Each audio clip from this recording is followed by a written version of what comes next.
ഇതിട്ട് കഴിഞ്ഞാൽ വേറെ ഒന്നും ഇടണ്ടല്ലോ. ഇട്ട് നോക്ക്, ഞാൻ കൊള്ളാവോ നോക്കട്ടെ. നിന്നെ ഇട്ട് നോക്കിട്ട് ഞാൻ ഇത് കൊള്ളാവോ നോക്കിട്ട് എടുക്കാം. അല്ല അത് ഇട്ട് നോക്കിയാലോ, അത് ഇട്ട് നോക്ക്. ഞാൻ ഇട്ട് മോഡല് കാണിച്ചാലേ മേടിക്കൂ.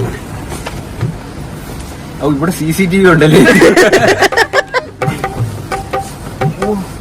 കൈ തല തല ഇവിടെ ആയിരുന്നല്ലേ.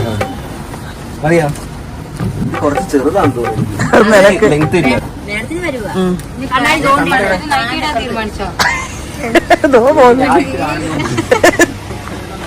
കണ്ണാടി അന്നൂരൊന്നും പോട്ടെ. കഴുത്തിച്ചിരി അമ്മയ്ക്ക് അർത്ഥമായിരിക്കും, ബാക്കി കുഴപ്പമില്ല. സംഭവം അടിപൊളിയായിട്ടോ. ഇതിട്ട് കഴിഞ്ഞാൽ നമ്മള് വേറൊന്നും ഇടേണ്ട ആവശ്യമില്ല, ഇത് മതി.